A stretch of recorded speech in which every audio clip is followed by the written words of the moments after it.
hurts to see it go, but... Look, and I think as far as the rubbish goes, if we just put a little bit away in the bin each week, we'd probably get rid of all this by Christmas. I thought you were being serious. They're just huge. You don't realise just how big they are. I will do those next week. Yeah. Or actually when I finish the painting. I'm just one thing out. This is just prepping for the outdoor painting. Yeah, okay.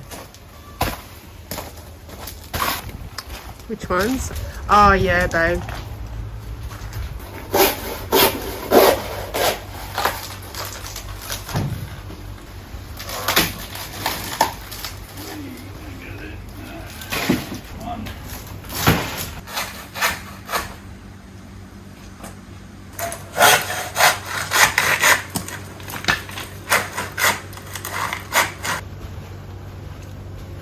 Is it pushing up?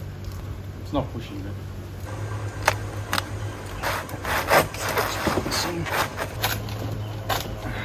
And that'll be it for today. That'll be enough. I'm a little bit sad about this, but we can't have these banana trees stay here unmonitored. They grow really fast, and this fence had to get replaced, this one right here, because it had knocked it over. So the house is getting painted next week, and there were plenty of branches that were leaning over this roof here. Bye-bye banana trees. A little bit sad, but we are going to plant some other things here in this corner.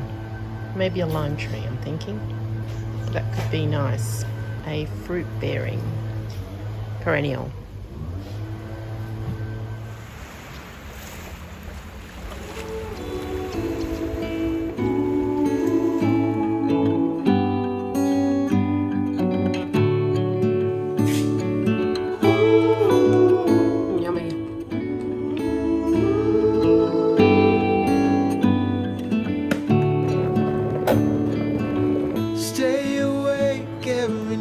Just to catch one more glimpse of your skin. When I look at the way you sleep, I know I'm home.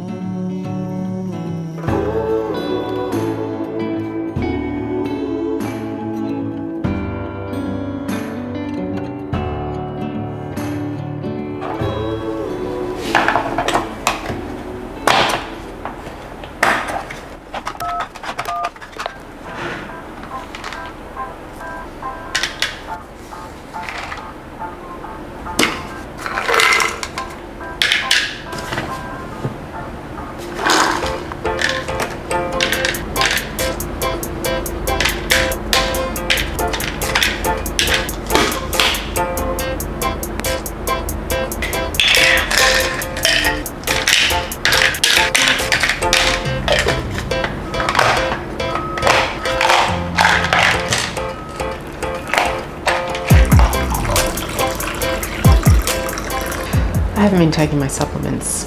It's been a while since I've taken them regularly, and they're all natural. And I'm wondering if this is the reason why some of my heating issues have returned.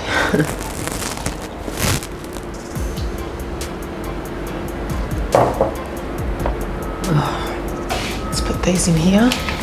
Ready to go. I'm getting back onto them. I have to try.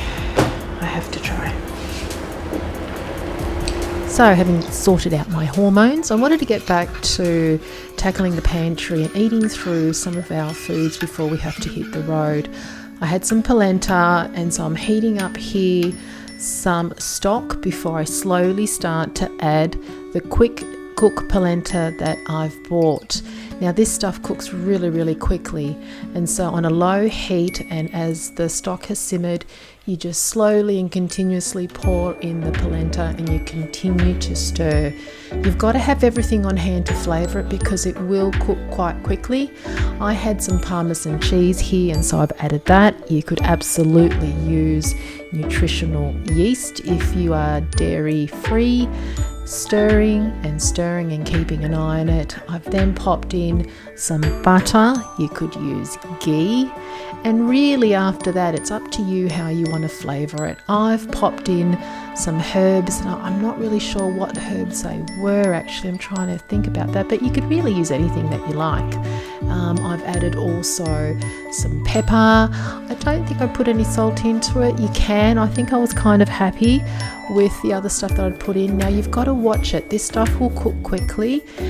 So I'm lifting it off the stove at one point. I have a new stove cooktop and I'm getting used to it. And so I don't want it to burn. And I'm keeping an eye on it as it thickens up. And once it's gotten to a nice thick stage, I switch my stovetop off and I get ready to put it onto a cookie sheet or some sort of baking sheet. And here I am scooping it all out, and I'm going to go ahead and then thin it out so that it can set and dry. And that's probably the part that's going to take the longest. You can do this the night before and let it sit overnight. I've found I can do this a couple of hours before dinner. So once I've smoothed it all out, not too thin, because remember you want to cut them up into fingers, I let it cool. I do lift it out of the pan so it just cools a little bit quicker and put it on a cooling rack. Once it's cool to touch, you take a knife and you just cut up the sheet as you like, however thick you want your polenta chips. So just carefully, I've cut through all of that layer of polenta and just doing that final cut through the middle. And probably now the fiddliest part of all this is to lift out each of these fingers just to bake them, and so that they bake evenly and around.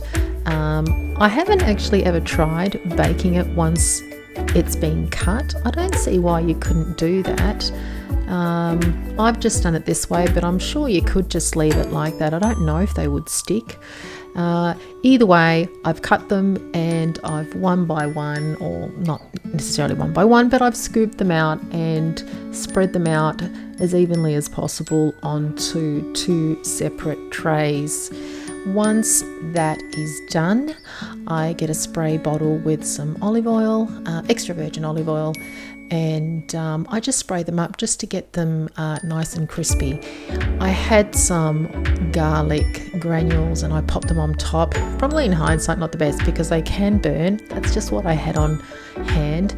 But some garlic salt would be fantastic. That would give it a really nice little bit of flavouring right at the end. And once that's done, it's into a nice hot oven.